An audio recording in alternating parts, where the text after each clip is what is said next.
오늘의 주요 뉴스입니다. 복지 서비스를 공적인 기관에서 제공하는 사회서비스원이 대구에 마련됩니다. 희망원 사태 같은 문제를 풀 수 있을지 기대와 우려가 나오고 있습니다. 풍기 홍삼을 비롯한 영주 농특산물이 국내외로 판매 거점 시설을 마련해 본격적인 수출에 나서고 있습니다. 임시정부 100주년 기념 기획보도. 오늘은 후한말 명성황후 시해 사건이 일어나자 유생들이 각국 공사관에 일제 만행을 규탄하며 보낸 포고 천화문을 알아봅니다. 대구 초등학교 임용시험에서 여성 교사가 남성 교사보다 많은 여초 현상이 갈수록 심해지고 있습니다. 여러분 안녕히 주무셨습니까? 2월 7일 목요일 아침 대구 MBC 뉴스투데이 시작합니다. 설 연휴가 끝나고 일상으로 돌아왔습니다. 날씨 알아봅니다.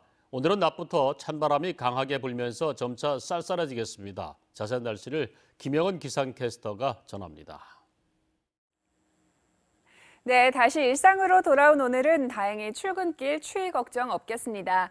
어제에 이어 오늘 아침까지도 높은 기온이 이어지면서 현재 대구는 4도, 안동은 3도로 하루를 시작하고 있습니다. 다만 낮부터 찬바람이 불면서 날이 점점 쌀쌀해지겠는데요. 오늘 낮 최고 기온은 대구 8도, 안동은 7도에 머물겠고 체감 온도는 이보다 더 떨어지겠습니다. 또한 오늘도 경북 동해안 지역과 일부 내륙에는 건조특보가 발효 중입니다. 아침 한때 곳곳에 눈이나 비 날리는 곳이 있지만 메마른 날씨는 종일 이어지겠는데요. 다만 울릉도와 독도의 경우는 내일까지 5에서 10mm의 비와 최고 7cm의 눈이 내릴 수 있겠습니다. 시설물 관리에 더욱 신경 쓰시면 좋겠습니다. 내일은 우리 지역 아침부터 기온이 큰 폭으로 떨어지면서 다시 반짝 한파가 찾아오겠습니다. 날씨였습니다.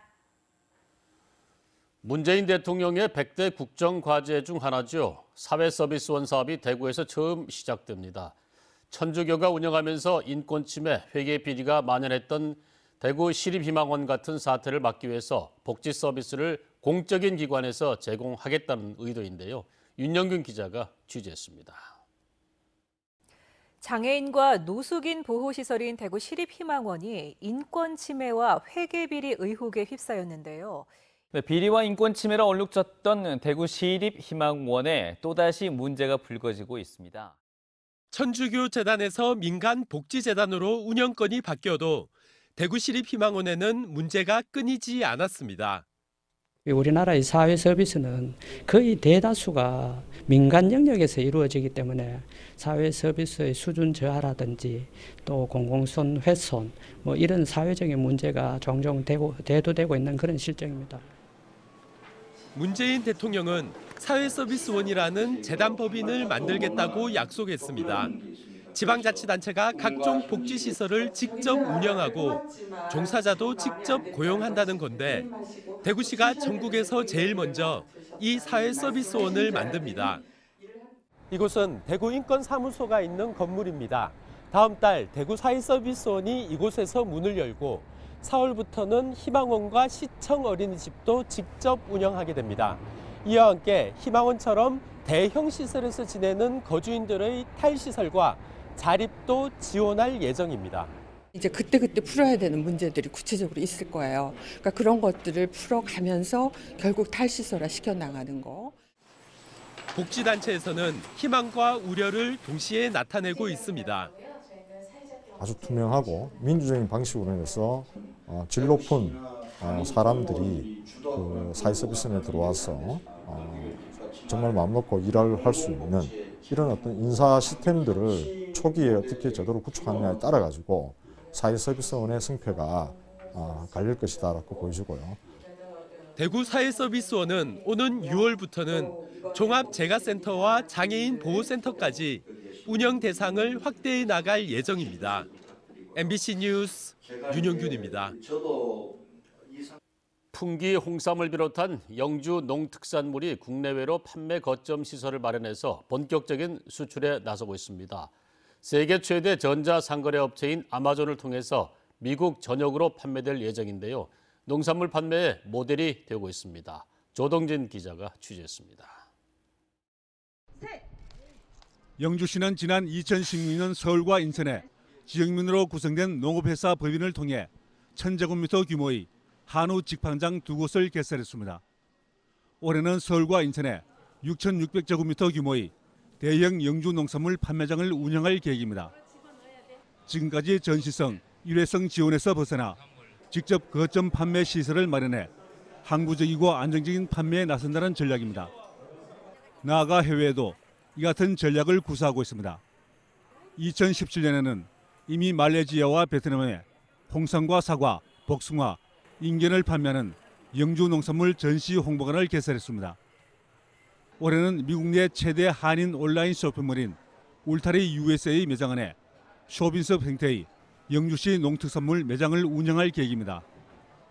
이에 따라 올 들어 2차례에 걸쳐 풍기 인삼과 영주 마실 사과칩, 자연팜 참기름 등 14만 불 상당을 선적하고 연내에 100만 불을 수출할 계획입니다. 일회성 이미지 홍보에 치중하거나 아니면 직거래 장터 위주로 전개해 왔습니다. 그러나 이러다 보니까 지속적인 판매에 대한 그런 농업인들의 열망이 있어서 거점을 마련하는 쪽으로. 특히 영주시 농특산물은 앞으로 세계 최대 전자상거래 업체인 아마존을 통해 미국 전역에 판매하는 방안도 추진되고 있어 수출 전망은 밝습니다. 풍기 홍삼의 품질을 앞세운 영주의 농특산물이 국내외 거점 시설을 직접 개척하는 과감한 전략으로 새로운 돌파구를 찾고 있습니다. MBC 뉴스 조동진입니다. 임시정부 100주년 기념기획보도 민국이 있기까지 그 기록을 살피답니다.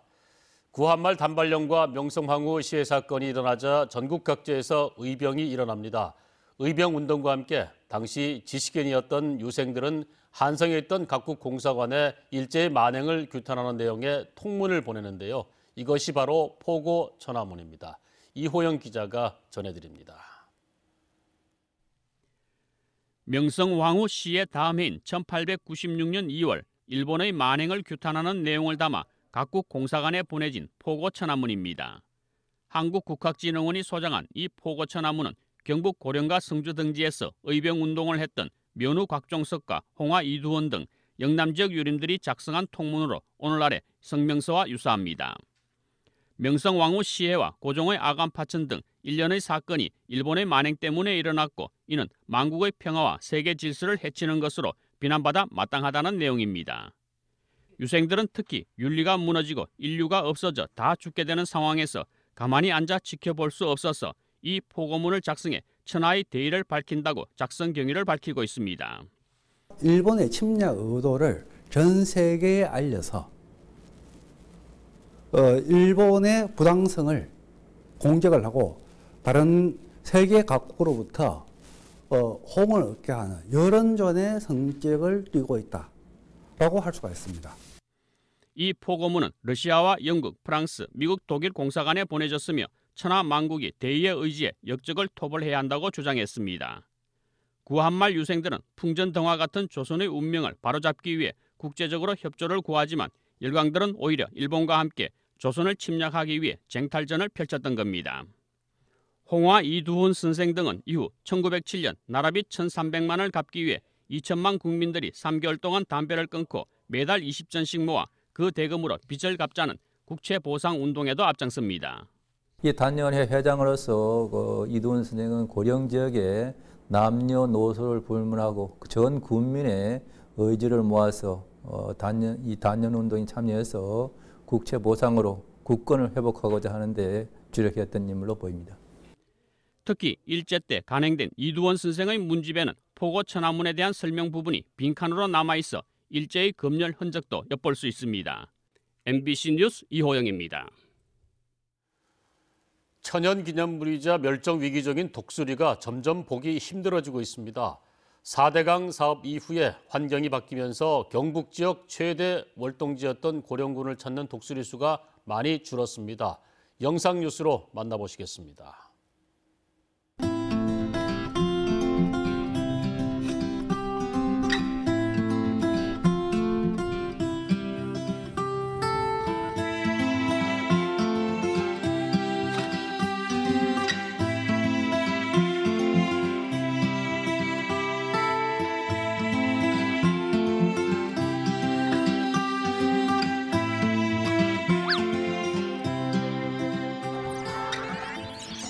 탈진에서 구조된 독수리는 치료를 받고 이제 날개가 부러지고 온몸에 산탄이 박혀 있었습니다. 서식 환경이 나빠지면서 최근에는 병천 등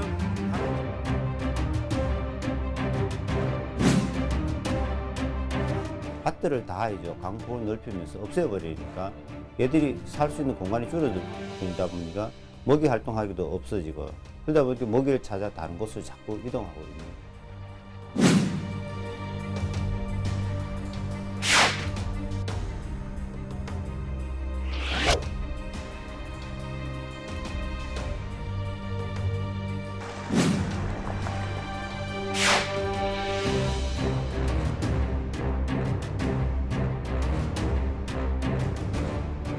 고령의 경우에는 특별하게 먹이주기 활동들을 하고 있지 않기 때문에 이렇게 거기에 있던 개체들이 흩어지거나 이렇게 경남으로 내려온 것이라고 판단이 됩니다. 먹이주기가 필요하다. 왜냐하면은 먹이를 찾기 위해서 여러 곳으로 이동하다 보면은 오히려 더 전파 가능성이 많아지지 않습니까?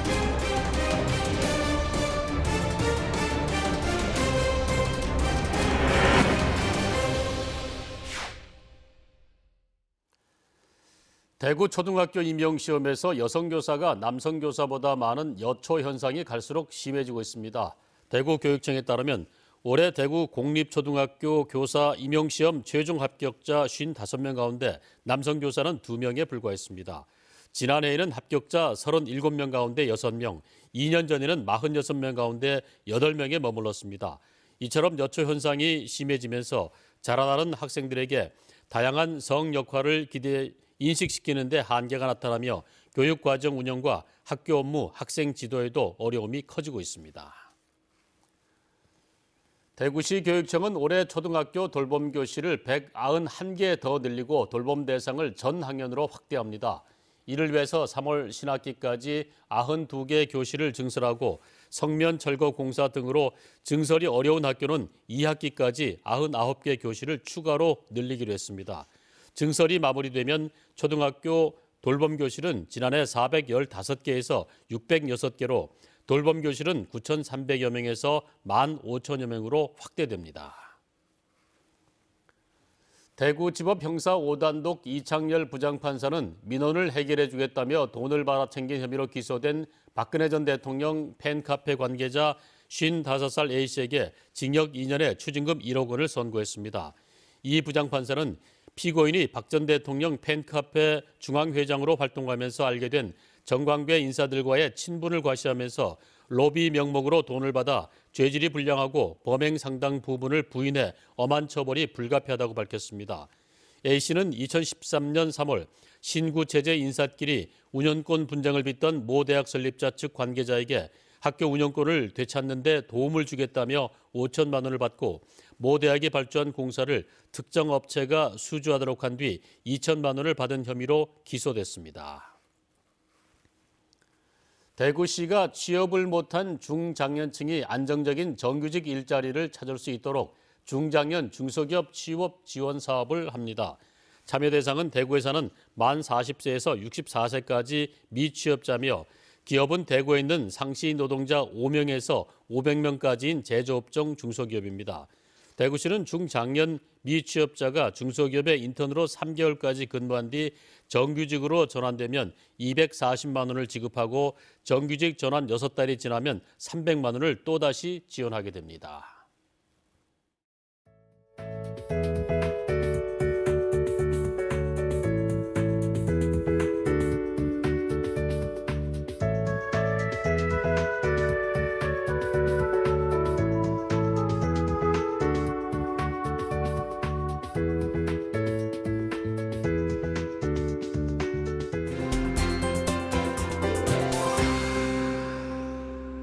다시 일상으로 돌아온 오늘은 다행히 출근길 추위 걱정 안 하셔도 되겠습니다. 어제에 이어 오늘 아침까지도 높은 기온이 이어지면서 현재 대구는 4도, 안동은 3도로 하루를 시작하고 있습니다. 다만 낮부턴 찬바람이 불면서 점점 날이 쌀쌀해지겠는데요. 오늘 낮 최고 기온은 대구 8도, 안동은 7도에 머물겠고 체감 온도는 이보다 더욱 더 떨어지겠습니다. 또한 오늘도 경북 동해안 지역과 일부 내륙에는 건조특보가 발효 중입니다. 아침 한때 곳곳에 눈이나 비 날리는 곳이 있지만 메마른 날씨는 종일 이어지겠는데요. 울릉도와 독도의 경우는 내일까지 5에서 10mm의 비와 최고 7cm의 많은 눈이 내릴 수 있겠습니다. 시설물 관리에 더욱 신경 쓰시기 바랍니다. 위성 영상 보시면 오늘은 기압골의 영향을 받으면서 오전에는 하늘이 다소 흐리지만 낮부턴 중국발 고기압이 다가오면서 점점 맑은 하늘 드러나겠습니다. 자세한 지역별 날씨입니다. 대구의 현재 기온 4도, 고령 1도로 어제보다 아침 기온이 높습니다. 낮 기온은 대구 8도, 고령도 8도에 머물겠습니다. 문경의 시각 기온 6도, 구미 3도로 아침에는 날이 포근합니다. 낮 기온은 문경 5도, 구미 7도로 찬바람이 많이 불겠습니다. 안동의 아침 기온 3도, 영주도 3도로 출발하고요. 낮 최고 기온은 안동 7도, 영주 4도로 점점 쌀쌀해지겠습니다. 포항의 아침 기온 8도, 낮 기온 10도 예상됩니다. 바다의 물결은 최고 4m로 높게 일겠습니다. 내일은 우리 지역 아침부터 기온이 큰 폭으로 떨어지면서 또다시 반짝 한파가 찾아오겠습니다. 날씨였습니다.